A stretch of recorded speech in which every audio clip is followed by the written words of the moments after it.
Selamat siang, Assalamualaikum warahmatullahi wabarakatuh. Salam sejahtera untuk kita semuanya. Sejawat sekalian di seluruh Nusantara yang saya hormati, pada siang hari ini di penghujung bulan Ramadan, kami dari PAPDI kembali mengadakan webinar yang pada siang hari ini topiknya mengenai koagulopati and thrombosis in COVID-19. Masih berkisar dengan pandemi kita pada saat ini, yaitu COVID-19, yang banyak sekali ilmu-ilmu baru yang bermunculan, dan kami dari PAPDI berupaya untuk kita bisa mempelajari bersama-sama hal-hal baru tersebut. Pada kesempatan siang hari ini, kita akan ada dua narasumber. Yang pertama adalah Dr. Lugianti Sukrisman, spesialis penyakit dalam konsultan hemato-onkologi medik, yang akan menyampaikan topik mengenai koagulopati in COVID-19, mechanism and clinical implication. Dr. Lugi adalah sebagai ketua dari PTHI, yaitu Perhimpunan Trombosis Hemostasis Indonesia.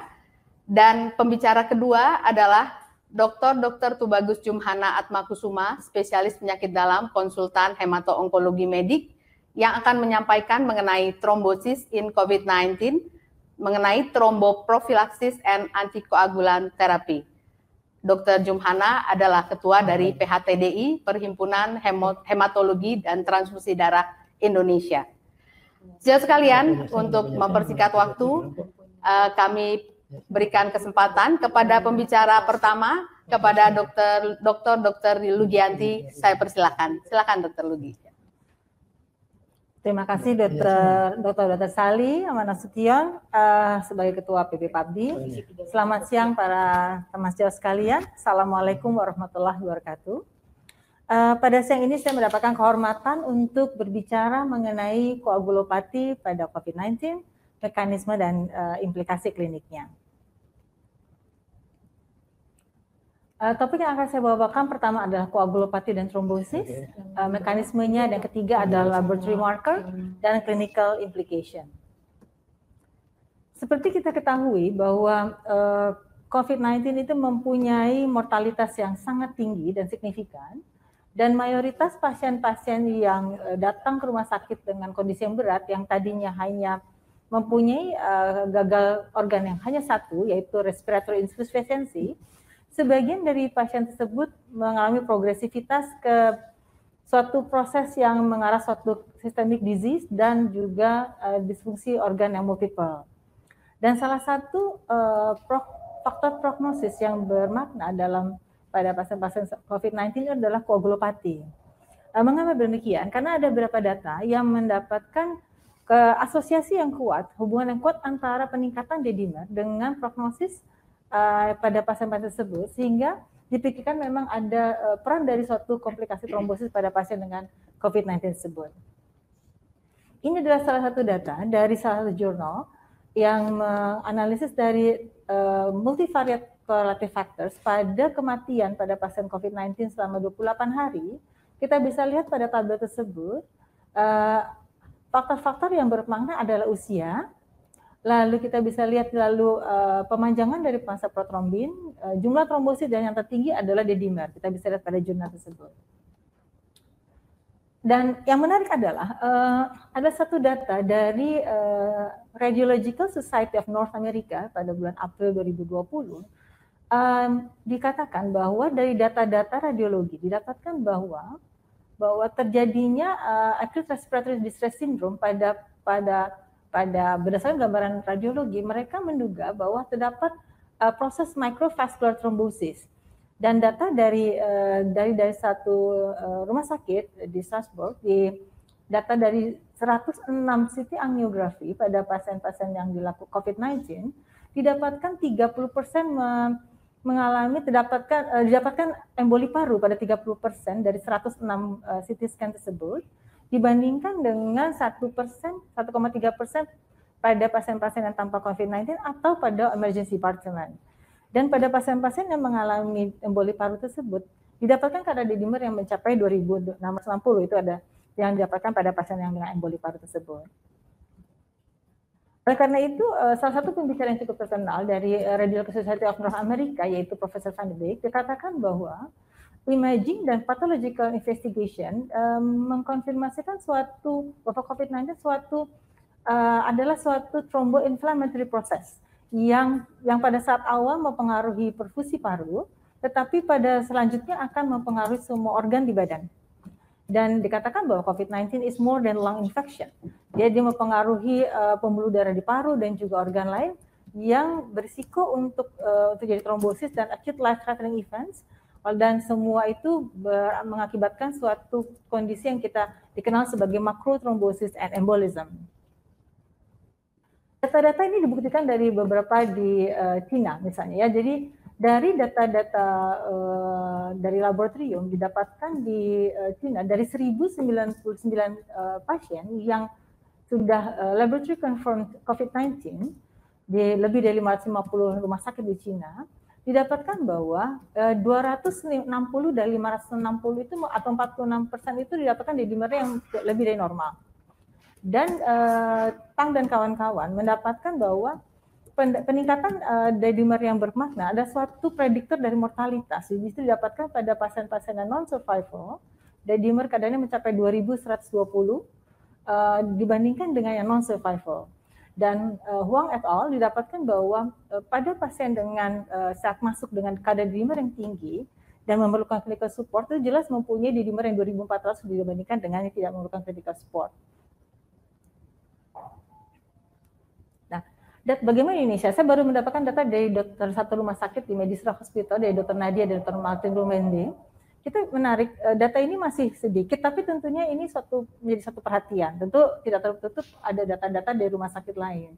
Didapatkan bahwa pada pasien-pasien yang dengan COVID-19 yang kisarannya antara 3.120 sampai 11.120 dengan kita lihat dari perbedaan ratatannya dari yang berat 7.200 dan yang moderate ada 1.300.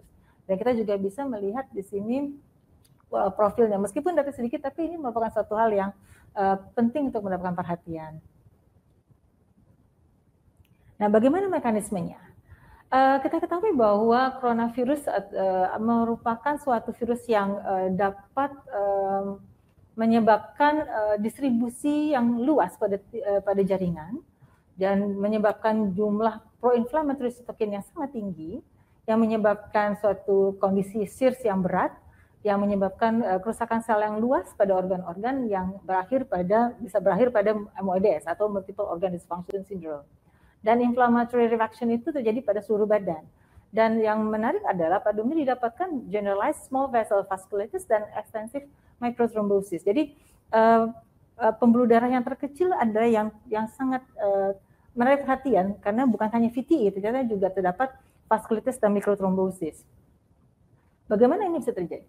Ini adalah slide yang saya dapatkan pada saat saya mengikuti webinar dari ISTH bulan lalu.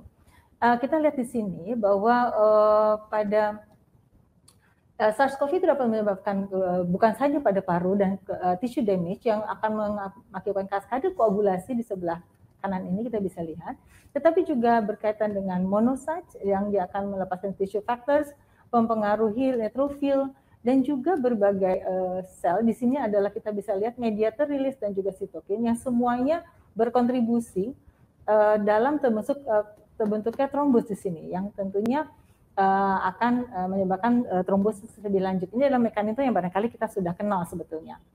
Dan ini adalah yang kita lihat di sini bahwa dia merupakan beberapa fase. Jadi pertama adalah thrombus initiation di sini.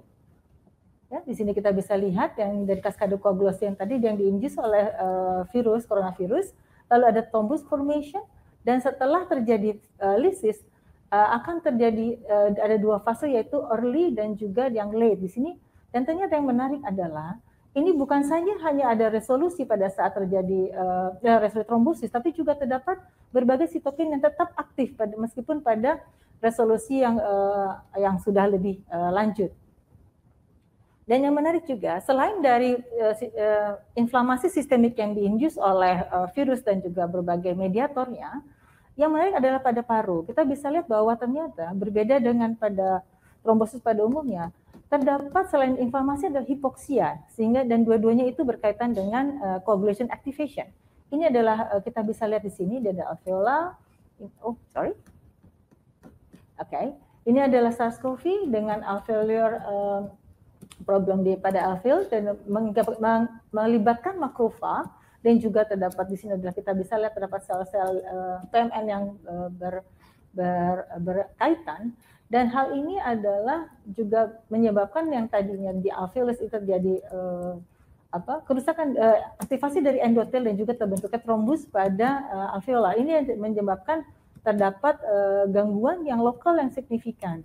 Jadi acute lung injury menyebabkan ada kondisi yang inflamasi yang berat karena ada sitokin dan juga macrophage and endothelial activation, dan diperantarai oleh berbagai interleukin baik 1, 6, 8, TNF alpha, CRP, dan juga berkontribusi dengan mengapa kita sering menemukan peningkatan D-dimer dan juga kenaikan atau penurunan dari fibrinogen.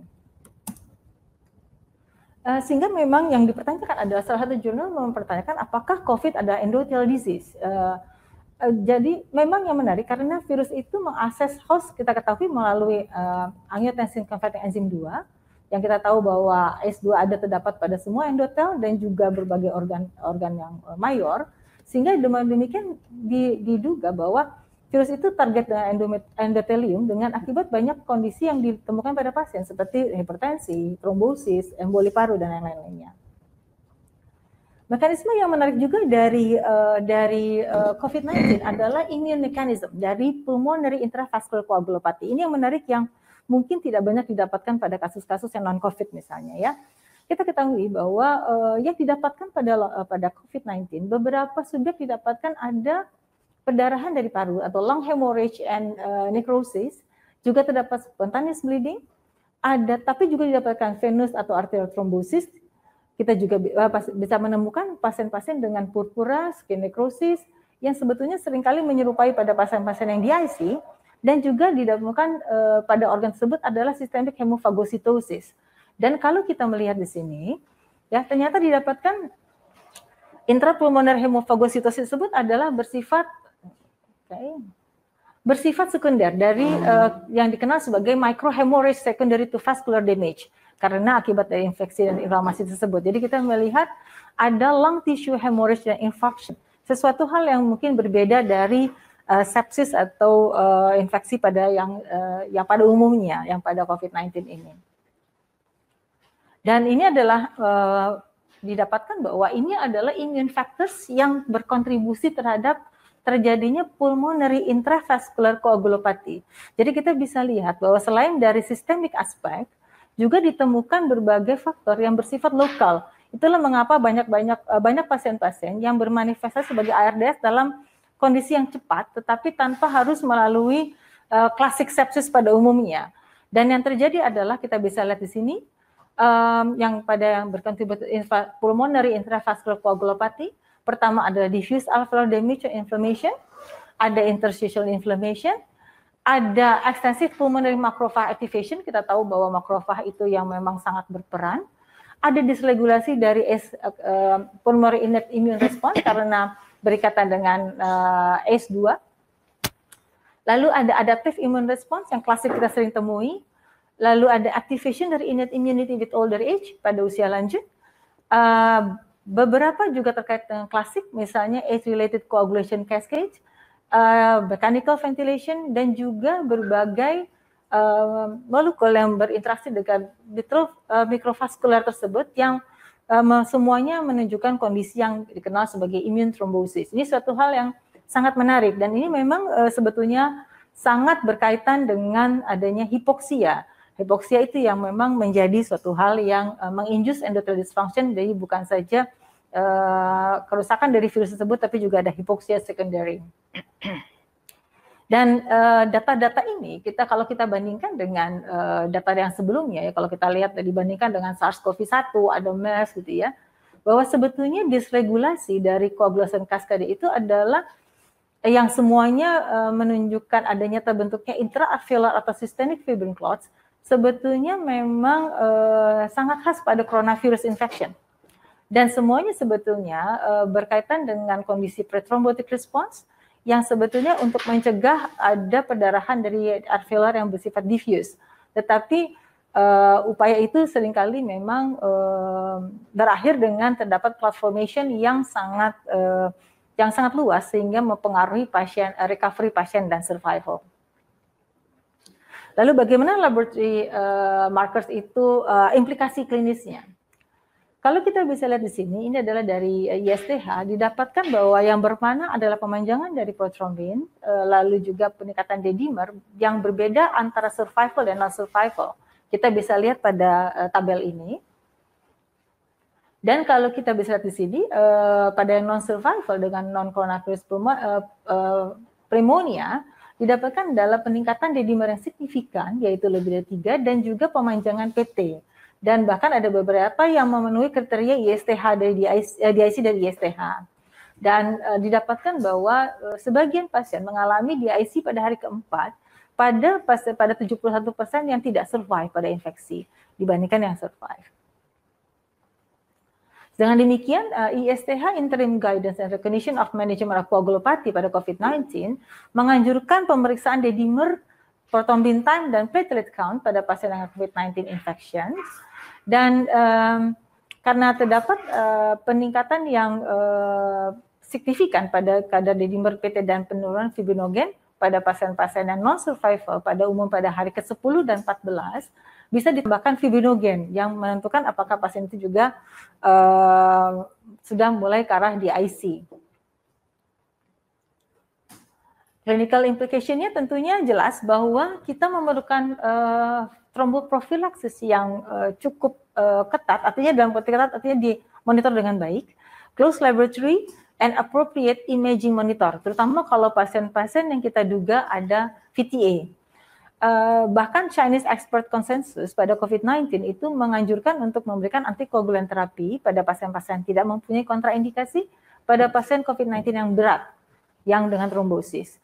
Dan kita bisa lihat ISTH sudah memberikan algoritma untuk koagulopati pada pasien COVID-19 berdasarkan laboratorium yang simple, yaitu D-dimer, prothrombin time, platelet count, dan fibrinogen.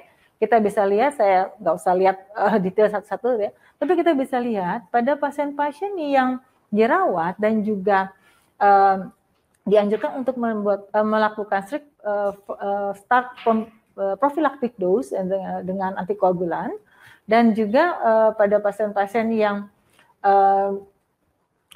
tidak berdarahan, tetapi memang utamanya adalah mempertahankan menjaga trombosit di atas 25.000, dan pada pasien yang perdarahan tentunya trombosit di atas 50.000, fibrinogen di atas 150, dan PT rasio yang kurang dari 1,5 jika dapat pasien dengan perdarahan. Dengan demikian kesimpulannya adalah koagulopati merupakan suatu parameter yang mempunyai makna prognosis yang signifikan pada COVID-19, dan peningkatan D-dimer yang signifikan merupakan prediktor dari mortalitas pada pasien-pasien yang COVID-19. Mekanismenya adalah pro-inflammatory cytokines, ada thromboinflammatory process yang menyebabkan micro and microvascular thrombosis dan juga DIC. Yang menarik adalah hypoxia dan immune factors yang berkontribusi terhadap adanya pulmonary intravascular coagulopathy. ISTH menganjurkan pemeriksaan D-dimer, PT, dan platelet count pada pasien dengan COVID-19 infection, terutama yang berat, dan tentunya peran dari antikoagulan prophylaxis terapi yang tentunya akan dibicarakan lebih lanjut oleh pembicara selanjutnya, guru saya Dr. Jumhana Atmakusuma. Demikian, terima kasih. Assalamualaikum warahmatullahi wabarakatuh. Waalaikumsalam warahmatullahi wabarakatuh. Terima kasih Dr. Lugi, menarik sekali. Sejawat sekalian, kalau saya lihat di sini yang hadir sudah hampir dari seluruh Indonesia. Mudah-mudahan nanti diskusinya akan menarik karena yang disampaikan Dr. Lugi merupakan mekanisme dasar dan implikasi klinis dari koagulopati in COVID-19 ini. Baik, sejawat sekalian, kita undang pembicara berikutnya. Dr. Tubagus Jumhana Atmakusuma, spesialis penyakit dalam, konsultan hemato-onkologi medik. Beliau akan menyampaikan mengenai isu yang sekarang sedang hangat-hangatnya, yaitu trombosis in COVID-19. thromboprophylaxis and antikoagulan therapy. Ini merupakan lanjutan dari topik yang sudah disampaikan oleh Dr. Lugianti tadi. Jadi apa yang harus dilakukan, apakah perlu diberikan antikoagulan, kalau perlu diberikan apa dan berapa lama dan sebagainya. Pasti akan banyak sekali diskusi nanti yang akan kita lanjutkan sesudah 2 topik ini. Silakan Dr. Jumhana. Ya udah gimana ini? Oke sebentar, maaf. Jawab pertanyaan dulu. Silakan dulu, bentar. Silakan jawab pertanyaan dulu, silakan dulu. Jawab pertanyaan dulu aja. Ya, baik Dr. Jumhana sedang mempersiapkan slide. Sejauh sekalian untuk yang akan bertanya, silakan mengirimkan pertanyaannya. Saya sudah mengumpulkan cukup banyak pertanyaan, tapi sepertinya topiknya hampir sama. Nanti akan dijawab, akan dibahas oleh Dr. Lugi dan Dr. Jumhana. Mungkin untuk Dr. Lugi dulu, barangkali Dr. Lugi sambil menunggu. Ada beberapa sejawat yang sudah menanyakan ini Dr. Lugi, apakah ini yang mungkin basic ya, koagulopati yang terjadi pada jadi COVID associated koagulopati ini apakah sama dengan DIC? Itu ada beberapa sejawat yang sudah menanyakan. Ya. Mungkin silakan Dr. Lugi. Ya, terima kasih atas pertanyaannya.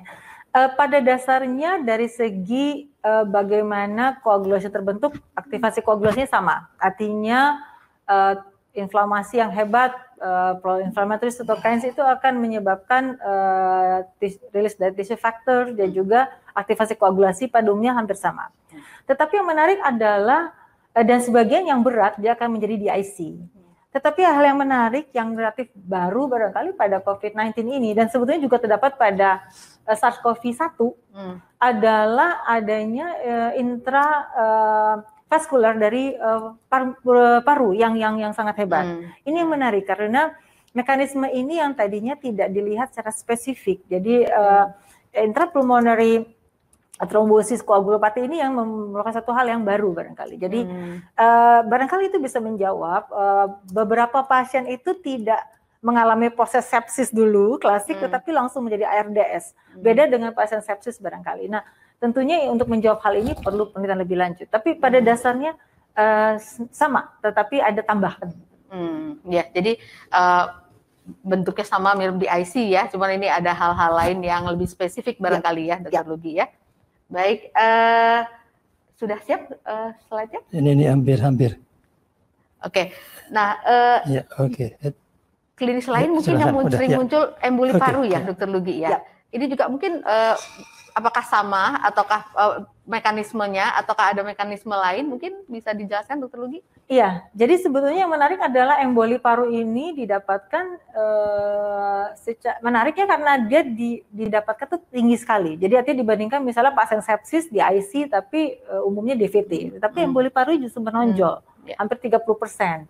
Nah, jadi memang ini selain dari yang mekanisme aktivasi koagulasi yang klasik yang dirilis oleh tissue factor dan juga ada peran dari virus terkait dengan agregat dari monosit dan neutrophil dan trombosit, juga ada mekanisme yang khusus di paru tersebut gitu. Jadi itu yang menyebabkan barangkali jadinya angka emboli paru yang cukup tinggi dibandingkan dengan pasien-pasien yang non-COVID. Yang non-COVID ya. Oke, baik. Terima kasih Dr. Lugi. Nanti mungkin kita lanjutkan lagi. Dr. Jumhana sudah siap? Ya, sudah siap. Silakan Dr. Jumhana. Terima kasih Ibu Moderator, Ketua Umum PABDI, dan sebelah saya tadi terima kasih Dr. Lugianti yang sudah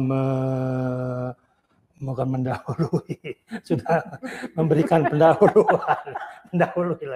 memberikan pendahuluan, sehingga saya tinggal ngulang aja karena yang lain sudah ngerti. Saya buka ininya ya, Lugi. Saya negatif kok mengemuka aja. Negatif apanya nggak tahu, negatif duitnya kali. Ini saya dari Lancet tadi ada yang utarakan oleh Dr. Lugianti bahwa memang kalau kita lihat data dari yang pertama mengalami COVID adalah di China, di Wuhan, di mana inilah mungkin publikasi yang kedua dari China yang melihat mengenai clinical course dan mortality risk pada adult patient yang 81% ini umumnya adalah mereka yang ringan dan tidak pernah dirawat rumah sakit. Sementara 94% ini di rumah sakit ada 197 kasus yang mereka laporkan, 137, 72% diantaranya pulang dan 28% meninggal. Ya, jadi Anda bisa bayangkan bahwa 80% dari yang kita ini ternyata pasien ini adalah mild. Dan kita tahu bahwa pada yang dirawat rumah sakit tentu 15 adalah severe infection dan kemudian 5%-nya ternyata dirawat di ICU intermediate. Dan kemudian tadi selain umur, kemudian juga laki-laki lebih tinggi, kemudian ada komitis juga sama tadi saya kira dengan yang Dr. Lui katakan bahwa blood dimer lebih dari 1000 itu akan merupakan prediktor yang perburukan, dan ini dihubungkan dengan tadi severe pneumonia ya, yang tadi pulmonary systemic coagulopathy ya, associated coagulopathy lokal, tetapi juga pada akhirnya dia akan menjadi di IC atau kita kenal juga dengan COVID associated coagulopathy, dan kemudian ini sama juga mortality-nya tinggi di sana juga. Dan ini dia ternyata pada yang survival ini D-dimernya kurang dari 1000 rata-rata, tapi pada yang non survival di atas itu di bawah, mestinya di atas 1000. Namun demikian mereka juga mengalami hal yang sama, entah fevernya, entah entah dyspnea dan sebagainya, menggunakan ventilator dan sebagainya. Namun kalau kita lihat gambarnya kok mirip-mirip sama, kok kenapa yang atas survivor, yang bawah survivor, ternyata banyak faktor yang lain. Nah, ini literatur, terima kasih Dr. Nafrialdi sudah ngirim kepada saya. Di sini dari Lancet Elsevier menunjukkan bahwa sama juga saya kira dia melihat 88 pasien dan trombofilaksis digunakan pada ICU pasien dan tentu akan menurunkan thrombotic events, dan kemudian juga kita melihat bahwa dilakukan juga VT imaging test, dan kemudian yang berikutnya juga dilakukan computed tomography, angiografi dan sebagainya, dan kemudian juga kita lihat bahwa ternyata ada juga yang ischemic stroke dan sebagainya, sehingga kita simpulkan bahwa tinggi sekali terjadinya event-events baik arterial maupun venous ya, dan kita lihat bahwa terdiagnosisnya adanya venous thromboembolik ini 24 jam setelah dirawat, dan kemudian juga kita temukan bahwa sebetulnya kita perlu sekali pada saat awal dari pasien ini datang didiagnosis bukan hanya semata-mata D-dimernya, tapi juga ada VT indah yang mungkin sampai ke parunya dilihat dengan CT angio dari toraks, saya kira perlu. Dan ini dilihat juga bagaimana D-dimernya, kita lihat bahwa pada saat yang pasien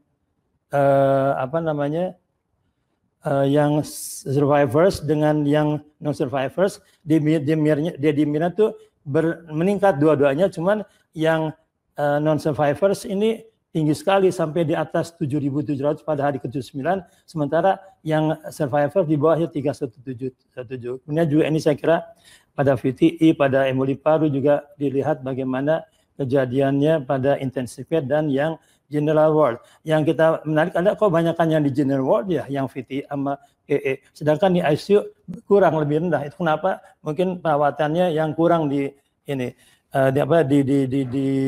dirawat biasa. Ini terima kasih juga pada Prof. Ari, beliau paling sering ngirim ini nah ini saya lihat ternyata bahwa ada satu yang kita lupa, bahwa ada yang namanya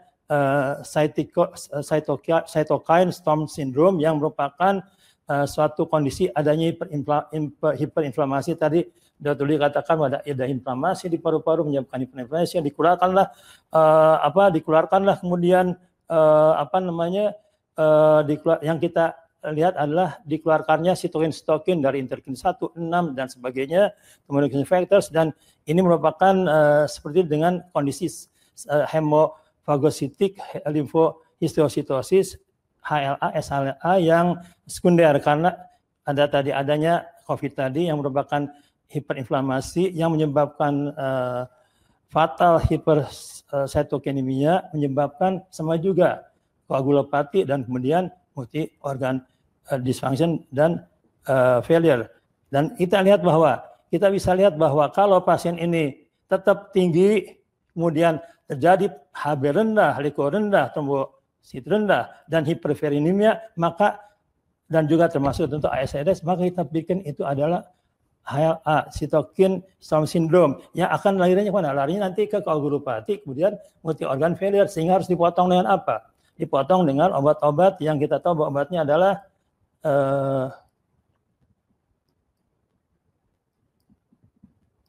ini dia.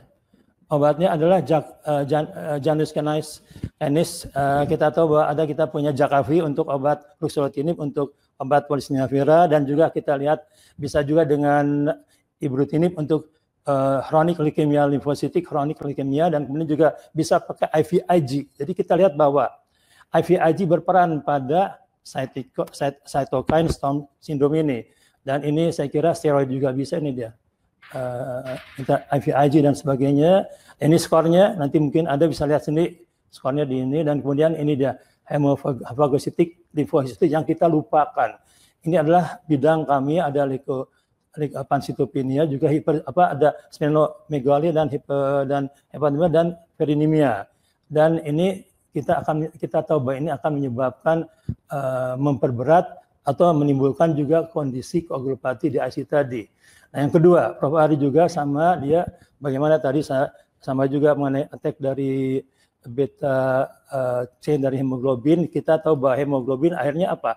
Akhirnya terjadi yang kita namakan desoksihemoglobin, yang kemudian dia kurang oksigen di dalamnya sehingga terjadi apa? Respiratory distress, hiperinflamasi juga, akhirnya juga koagulopati, terjadilah suatu kondisi yang kita namakan juga sama multi organ failure dan sebagainya.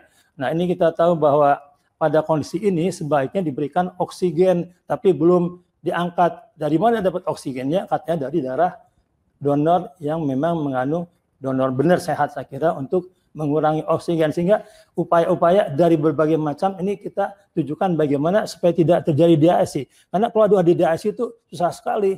Tapi kalau seluruh ada di ASI yang sistemik, kita bisa satu-satu tadi kasih cytokine storm, berikanlah obat terapi cytokine storm syndrome. Ini ada obat ini, kita berikanlah obat-obat yang dengan oksigen yang bagus dengan dari oksigennya. Ini saya kira kita harus memikirkan. Nah, kita sedang kembangkan dengan biokimia FKUI bagaimana kita melihat methemoglobin dan kemudian juga stres oksidatif yang menyebabkan radikal bebasnya seperti apa. Itulah yang akan kita lihat penelitiannya dari biokimia untuk menilai bagaimana kondisi oksigen tersebut. Ya, yang kemudian berikutnya juga ternyata juga ada penelitian lanjutnya. Ternyata juga ada antifosfolipidnya sindrom, terutama lupus antikoagulannya positif. Jadi kita harus mengobati apakah juga sebagai antifosfolipid sindrom, jadi banyak sekali.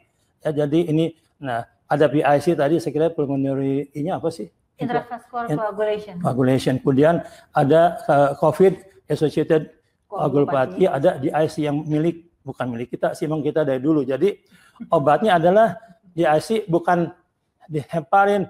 Kalau dari mana-mana tuh heparin, nanti kemudian pasien meninggal. Ini karena tanya hematologi, bahkan kita cuma ujungnya doang hematologi ya.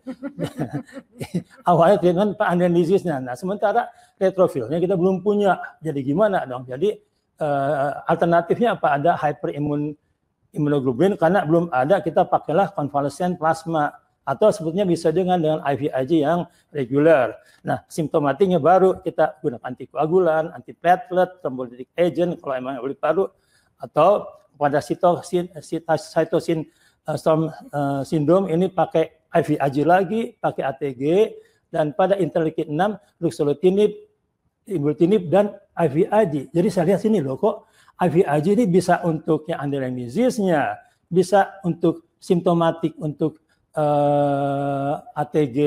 untuk yang untuk yang cytokine storm syndrome, juga bisa untuk pengobatan yang lain. Jadi Cuman kita memang belum memikirkan hal itu. Nah, kemudian ini, antitombik, kapan sih kita sebetulnya Nahdlatul mungkin kita nanti diskusikan. Kita tahu bahwa pada limfopenia infeksinya makin berat, ya tentu akan terjadi nanti CAC-DIC, maka berikanlah obatnya apa? Limfopenia berikan IVIG lagi, kalau nggak mempan ATG. Nah, kemudian dedimer, terapinya apakah antikoagulan atau yang lain, dan kemudian yang paling bawah secondary hepatocytic lymphohistiocytosis adalah terapinya apa? Terapinya tadi sama juga IVIG juga, kemudian ada yang obat Jakafi, ibrutinib, dan ada obat-obat yang lain.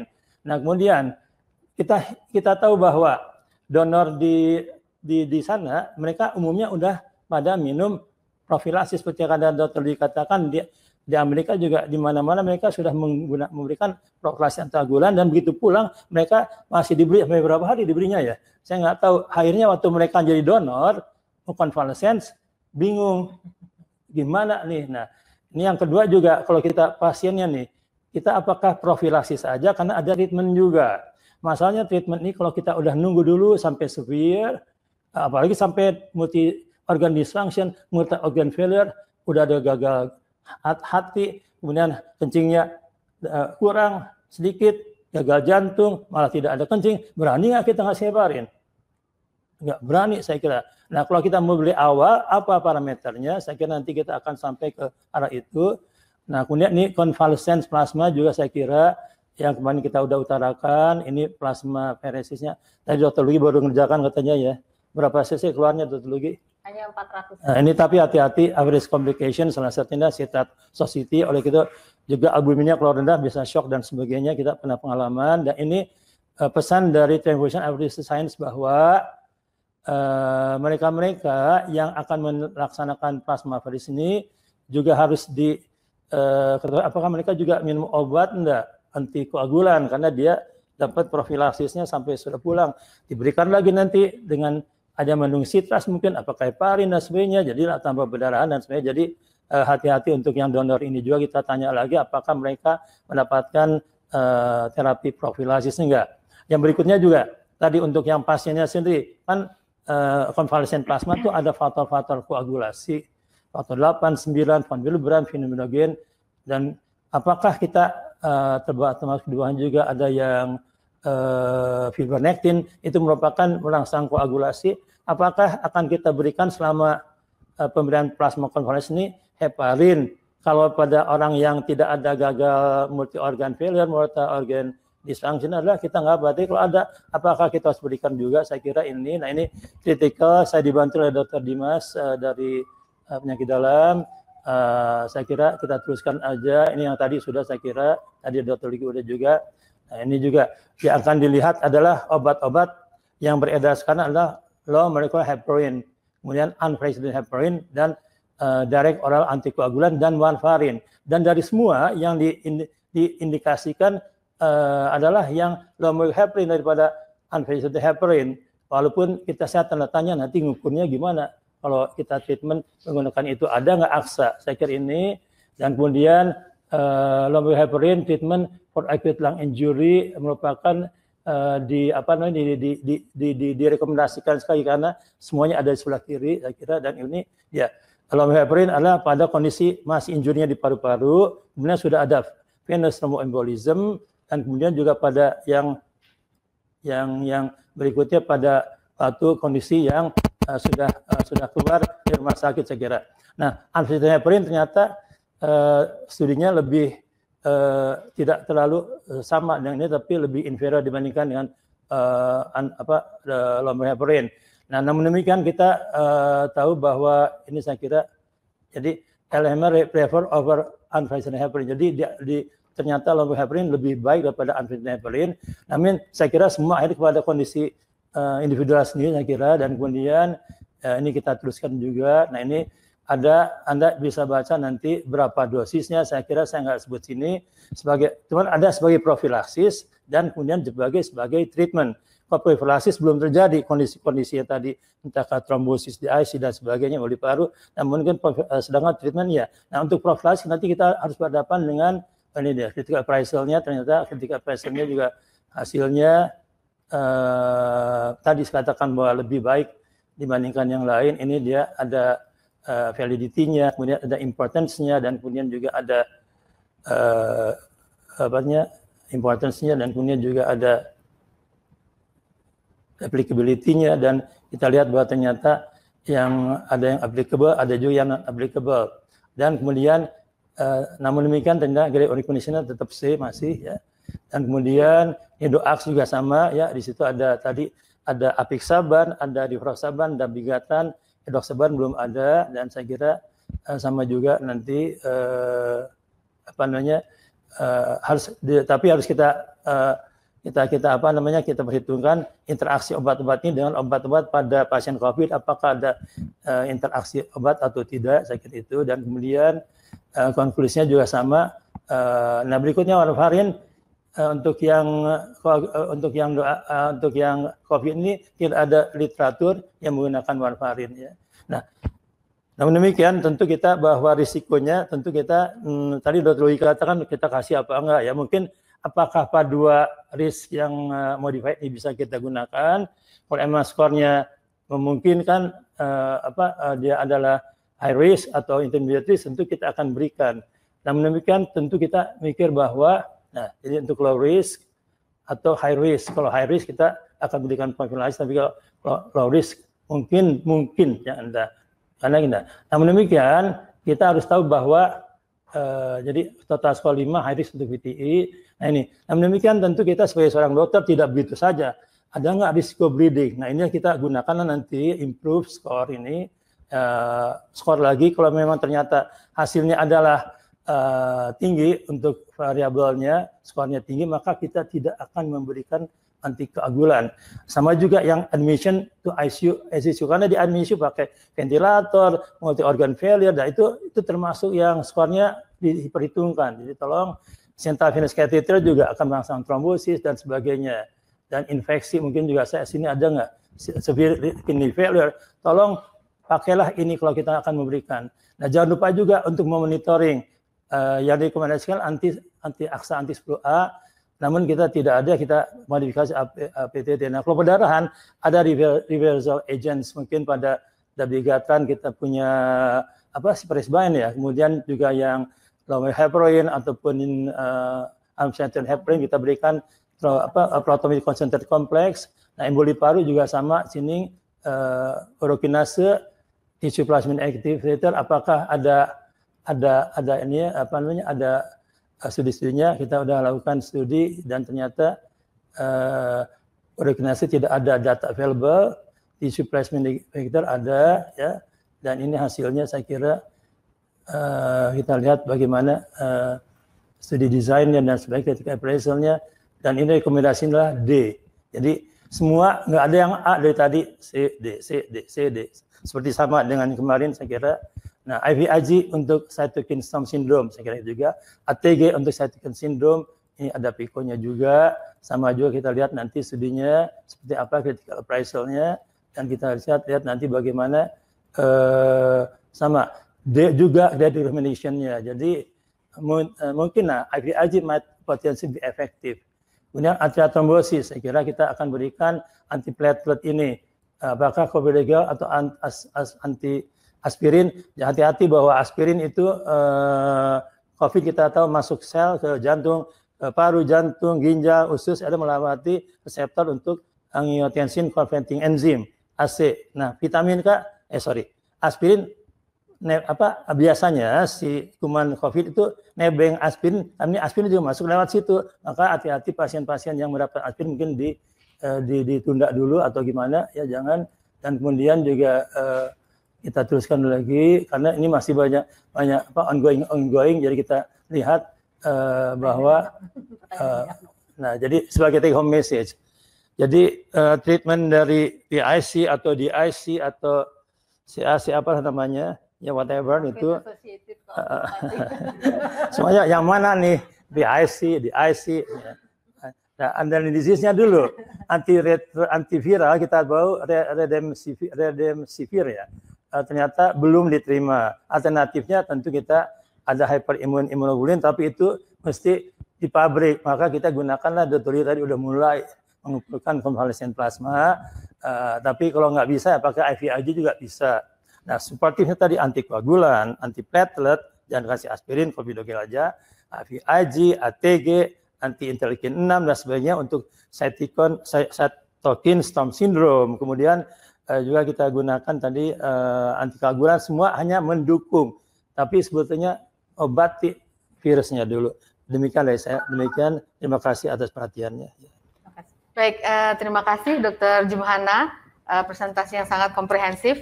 Sejauh sekalian di seluruh Nusantara sudah cukup banyak pertanyaan, sangat banyak bahkan ya. Dan pertanyaannya mulai dari yang mudah sampai yang sulit ya. Dan tapi saya kira kedua narasumber akan bisa memberikan solusinya. Ini saya mulai dari yang mudah dulu barangkali ya, Dr. Lugi dan Dr. Jumhana. Jadi ini mungkin sejawat dari daerah yang jauh nih tempatnya di Indonesia. Mereka mau menanyakan bagaimana kita membuat diagnosis koagulopati sampai di IC kalau tidak ada pemeriksaan D-dimer dan fibrinogen. Di tempat mereka bekerja hanya ada pemeriksaan PT, APTT, dan darah perifer lengkap. Mungkin Dr. Lugi barangkali, silakan Dr. Lugi. Baik. Ya. Rekomendasi untuk diagnosis di IC tetap menggunakan yang dianjurkan adalah ISTH, skor ISTH. Skor ISTH terdiri dari trombosit, prothrombin time, fibrinogen, dan D-dimer. Jadi memang tanpa 4 variabel itu susah untuk mendiagnosis secara pasti. Tetapi kita bisa melihat kalau tidak mempunyai laboratorium yang hemostasis yang lengkap, barangkali salah satu kuncinya coba dilihat dari trombositnya. Meskipun trombositopenia didapatkan pada sekitar 46% subjek dengan 36 sampai 46% subjek dengan COVID-19, tetapi kalau tidak mempunyai senjata gitu ya, dan secara klinis jelas ke arah sepsis dan SIRS, dan dengan ada penurunan trombositnya, itu bisa dipertimbangkan bahwa pasiennya sudah mengalami ke arah situ barangkali. Seperti itu Dr. Sari. Ya, jadi kita pakai tools yang lain yang lebih kalau tidak memungkinkan ya, untuk menggunakan skor ISTH. Ya. Nah, jadi, mungkin saya kebetulan silakan. Saya kerja di Puskesmas di Letung Jemaja, Natuna Anambas, dan saya nggak punya apa-apa situ. Hanya baru 10 tahun yang lalu. Nah, dia udah masih itu di awang-awang, lagi nyari ibunya. Apa namanya? Kita tahu bahwa dulu kan nggak ada tuh namanya, waktu saya masuk ke PPDS juga saya disuruh gini muter-muter clotting time. Ya satu enggak. Jadi clotting time satu pakai 2 botol tube-nya, satu dibiarin, satu diputer-puter, nanti dihitung berapa menit itu ada menggantikan APTT. Nah, kemudian trombosit saya kira bisa lihat dengan hitung mikroskop manual juga bisa. Nah, D-dimer gimana? D-dimer itu adalah mikrotrombi yang ada di kapiler. Nah, di kapiler itu kan lewat apa? Eritrosit lewat situ. Nah, eritrosit kejeduk-jeduk. Dia kan kayak kepala kita kejeduk, jadi benjol. Jadi ada fragmentosit atau bursel. Saya kira itu yang saya diajar oleh guru saya dulu, Prof. Karmel, belajar seperti itu yang sederhana, seperti apa yang kita bisa lakukan. Saya kira itu, apakah itu karena D-dimer yang positif bisa dia kondisi pada anemia hemolitik, apa namanya, mikroangiopatik hemolitik anemia juga ya, di mana dia D-dimer yang positif tapi komtesnya negatif, tapi AIHA dia D-dimernya positif, biasa komtesnya juga positif. Jadi kita gunakan berbagai macam metode sehingga nanti walaupun Anda jauh di mana tadi, di Maluku. Ada beberapa tempat, Dok. Anda masih punya kan cup diameternya putar-putar, punya mikroskop bisa sendiri. Ya, mudah-mudahan mikroskopnya seorang penyakit dalam kita mesti ajarin kayaknya ya. Nanti diajarin ya. Ya, baik Dr. Jumhana, Dr. Lugi, makasih. Nah, ini pertanyaan yang lebih sulit sedikit barangkali ya. Pertanyaannya adalah apakah sudah ada sistem scoring saat ini? Tadi saya lihat skor PA2 ya, Dr. Jumhana, untuk VTE tapi ya. Ini yang ditanyakan apakah ada scoring yang berbasis nilai hemostasis untuk prediksi mortality, satu. Yang kedua, untuk risiko emboli paru. Jadi apakah ada skor khususnya untuk kasus-kasus COVID-19 ini? Silakan, Dr. Lugi. Ya, yang jelas terkait dengan prognosis dan survival adalah D-dimer. Tetapi ISTH, International Society Thrombosis Hemostasis, menganjurkan pemeriksaan pada pasien-pasien COVID yang dirawat yang potensial berat adalah prothrombin time, trombosit, dan D-dimer 3. Tetapi apakah bentuk skor belum? Mereka masih melihat berapa variabel-variabel itu. Tetapi sekitar 71 atau 40 sampai 71% itu memenuhi kriteria DIC dari ISTH. Jadi memang masih ada overlapping. Ya. Tapi yang utama tadi ya, prothrombin time, D-dimer dengan nilai trombosit ya. Cukup sederhana, bukan sederhana. Kalau tidak terlalu banyak variabelnya ya. Dia nanyakan prognosisnya ya. Bukan scoring dok, untuk scoring untuk memperkirakan kita ini kan untuk treatment. Jadi kita lihat bahwa yang dikatakan tadi adalah kalau kita menduga adanya sudah ada pembentukan trombus di IC apa segala macam, mungkin VTA dan sebagainya. Belum. Survival jelas dok. Tadi di slide ada bahwa pada survival and non-survival itu yang berbeda adalah nomor 1 D-dimer. Ya betul ya D-dimer. Yang kedua adalah prothrombin time dan juga trombosit. Tapi itu lebih mengarahkan apakah pasien itu sudah mulai ada coagulation yang signifikan yang akan memburuk menjadi DIC.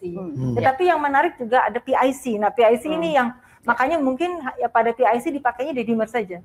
Pulmonary itu ya. Nah ini mungkin kita bicara mengenai treatment untuk yang pengobatan ya. Tadi untuk yang kita untuk VT, kita di VT punya apa namanya skor apa namanya skor, kemudian ada jenis skor dan kemudian baru kita masukkan D-dimer dan sebagainya. Namun demikian yang direkomendasikan adalah profilaksis gitu. Nah profilaksis kan emang katanya dia prone untuk hyperkoagulasi gitu kan. Nah sehingga begitu masuk pun orang-orang itu diberikan ada laporan rekomendasi dari ESA sampai ke pulang pun diberi obat itu ya, sampai kapan kita nggak tahu, cuma namun demikian nah itu kan profilaksis. Tapi jangan kemudian kita mentang-mentang kata orang Amerika atau orang Cina kasih profilaksis kita ikut-ikutan, enggak. Tadi ada dulu lihat ada nggak risikonya apa skornya, dan kemudian apakah kita menggunakan 42 skor berarti saya nggak tahu juga. Tapi yang penting adalah improve skor, bahwa bisa nggak diberikan antikoagulan pada pasien ini.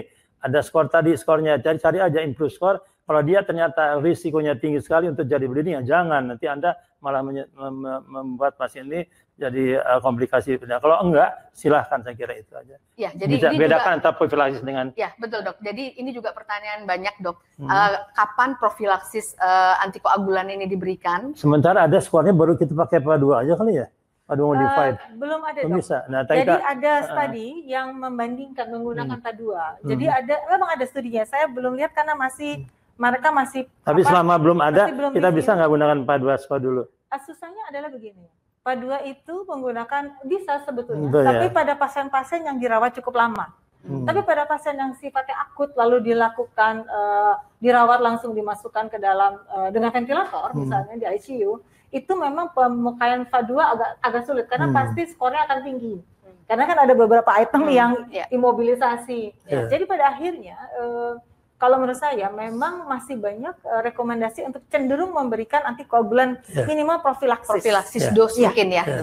Tetapi benar bahwa asesmennya harus dilihat harusnya jangan semua orang yang udah gagal ginjal, gagal jantung juga dikasih bisa bleeding loh. Itu pokoknya ada poin-poin itu deh saya kira. Pokoknya Anda sebagai seorang ahli penyakit dalam, Anda mempunyai kompetensi untuk melakukan assessment improve state skor dan sebagainya ataupun yang lain. Dan kalau sulit bisa kok hotline ke Dr. Lugi, Dr. Nadia. Dia mana? Baik dok, mungkin ini lebih detail lagi pertanyaannya mengenai antikoagulan ini, apakah yang profilaksis dan yang terapeutik, kapan startingnya, kemudian dosis, target, jenis heparinnya, berapa lama, apakah sama pada kasus-kasus non-COVID atau ada yang spesifik untuk kasus COVID ini? Oke, yang saya lihat bahwa pada kondisi yang berat itu, low molecular heparin lebih superior daripada unvaccinated heparin. Namun tentu kita mesti mikir juga, ini pengobatan antikoagulan ini bukan pengobatan yang definitif kita gitu ya, bukan definitif, datang ke supermarket pokoknya udah tersedia datang ke mall tersedia gini-gini, enggak. individualized sekali, personalized, benefit and risk-nya mesti dihitung. Ada nggak tadi apakah interaksi obat, kemudian ada juga gangguan fungsi hati, ginjal, jantung, circulation time dan sebagainya. Karena kalau circulation time-nya memanjang maka terjadi efek sampingnya berat, hebat, perdarahan. Jadi yang pertama adalah gunakan dulu improve tadi apa bisa apa enggak, karena kata dokter dikatakan semua kok cenderung orang-orang ini bebas tanpa tidak perlu ventilator ya saya lihat baca gitu, karena dia udah diberikan obat-obat anti koagulan saja sebagai profilaksis. Apa benar apa enggak berarti belum ada datanya, dan demikian kita gunakan dan kemudian monitoring. Nah, untuk yang monitoring yang paling mudah sih kalau pada kondisi ini pakai APTT itu ya, karena kalau pakai levoleucovorin kan mesti pakai aksa yang ada tempatnya laboratorium Dr. Suri.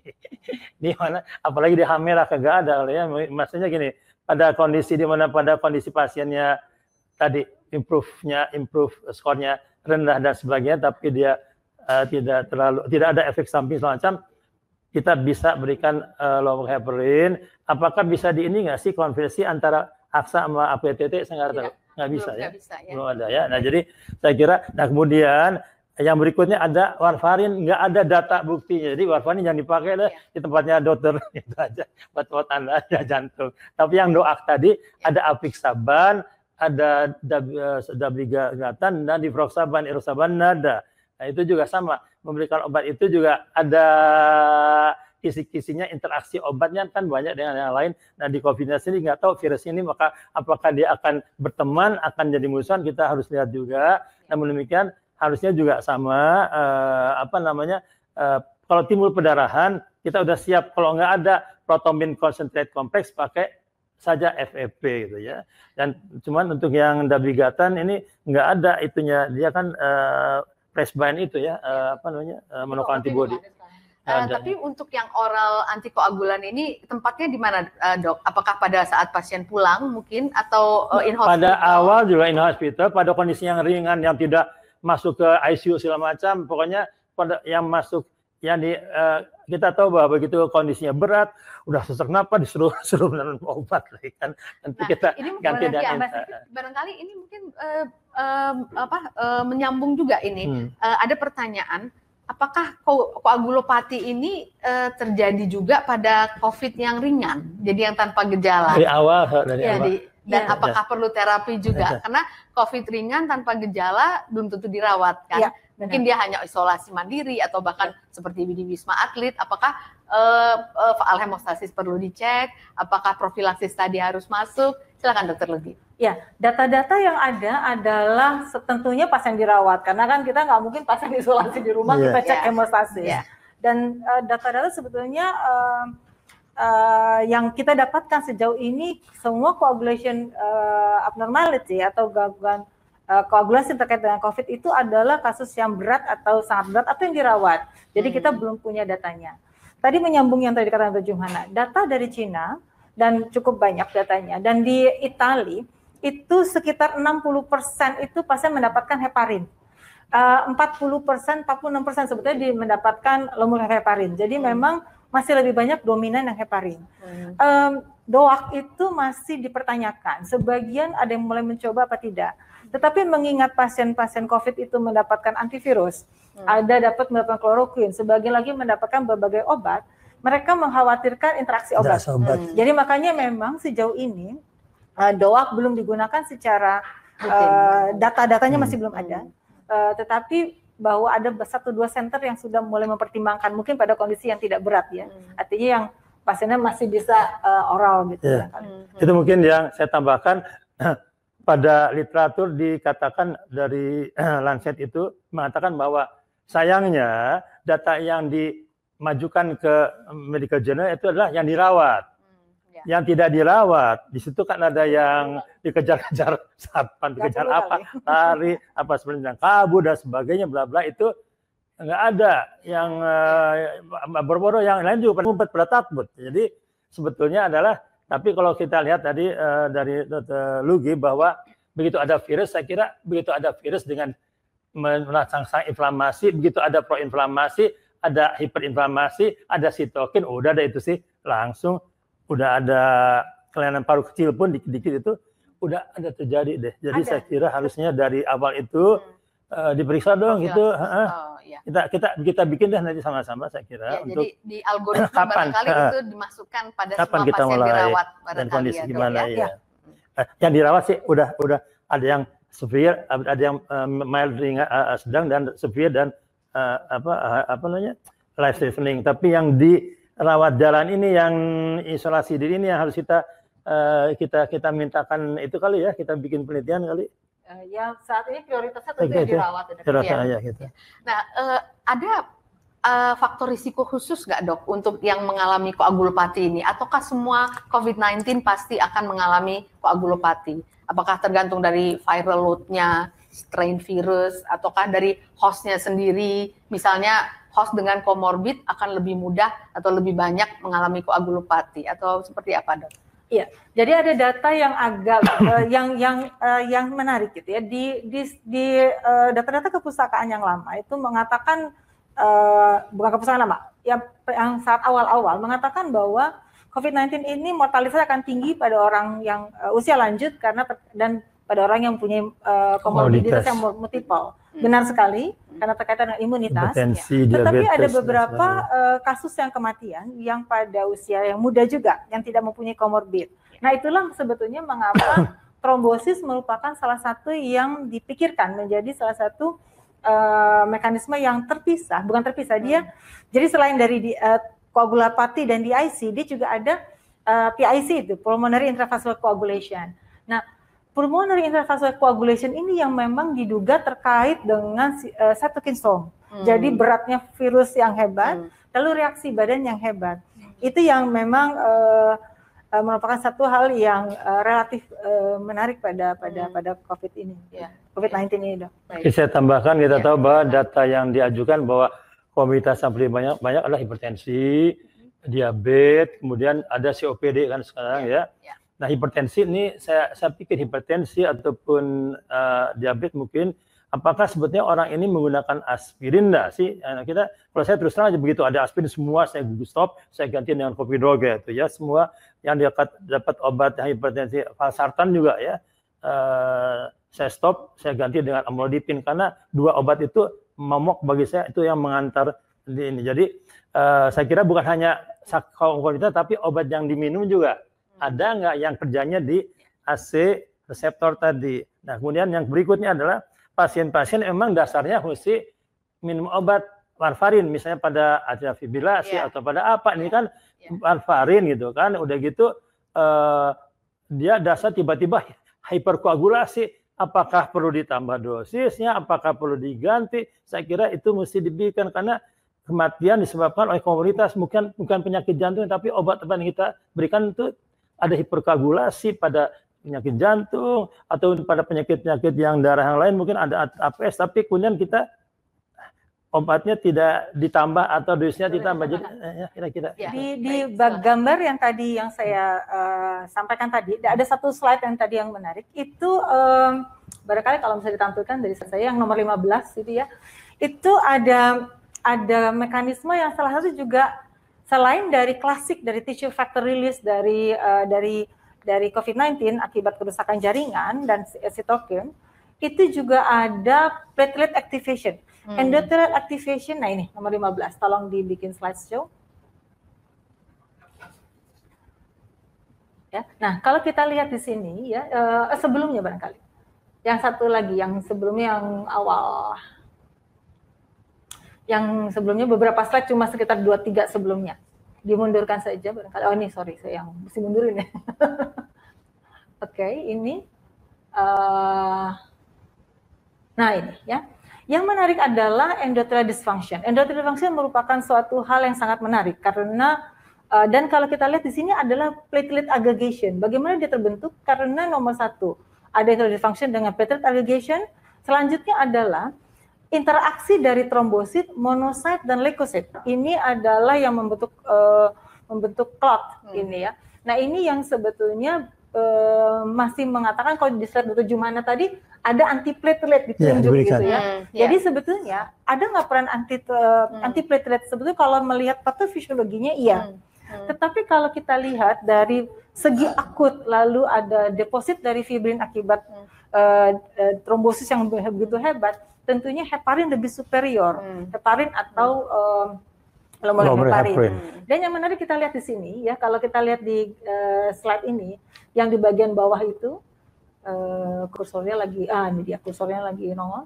Nah kita bisa lihat di sini, bagaimana kita lihat coagulation endothelial dysfunction ini dia ada antikoagulan, ada heparan sulfat. Makanya ini menyebabkan mengapa heparin dan glomerulin heparin lebih berperan sebetulnya pada kondisi yang akut. Nah kita tentu Dr. Jumana sampaikan tadi mengenai doak dan itu adalah untuk jangka panjang. Jangka panjang. Jadi kita mesti melihat apakah goal dari pemberian suatu pengobatan atau dalam kita melihat apakah ini pasien dalam kondisi koagulopati yang memang bersifat sistemik yang mengarah ke DIC, ataukah dia memang koagulasi sistemik dengan berbagai multiple risk factor yang dikatakan Dr. Jumana tadi, berisiko untuk DVT dan PE, ataukah dia memang lebih dominan di PIC-nya, pulmonary intravascular coagulopathy. Nah, pada kondisi inilah yang berbeda, yang maksudnya pendekatannya mungkin berbeda. Pada pasien yang di IC, apalagi advance, mungkin heparin dan sudah sangat lambat untuk memperbaiki. Tapi pada pulmonary intravascular coagulation yang dia belum mengarah ke emboli paru, belum pakai ventilator, antikoagulan mungkin berperannya sangat kuat. Jadi memang kalau menurut saya, terlepas dari masih kita perlu data, ini slide ini sangat-sangat menjelaskan banyak hal gitu. Dan itu juga mengapa heparin masih tetap heparin group tetap masih sangat berperan. Dan mungkin tambahannya data tadi bahwa kapan sih terjadinya begitu datang tuh udah 24 jam udah positifnya tingginya cepat sekali tuh. 3 hari hitungannya seret gitu tuh. Itu apakah tinggi sekali sampai di Indonesia ada yang sampai 34.000 loh. Itu benar-benar meninggal. Baik, Dr. Lugi, Dr. Jumhana, sebetulnya masih ada beberapa pertanyaan lagi, tapi saya kira karena waktu dan pertanyaan yang penting-penting sudah saya rangkum tadi, mudah-mudahan bisa memperjelas kepada pada sejawat-sejawat yang sudah berpartisipasi dan mengajukan pertanyaan. Sekali lagi terima kasih kepada Dr. Lugi dan Dr. Jumhana dan kepada sejawat kalian yang sudah berpartisipasi.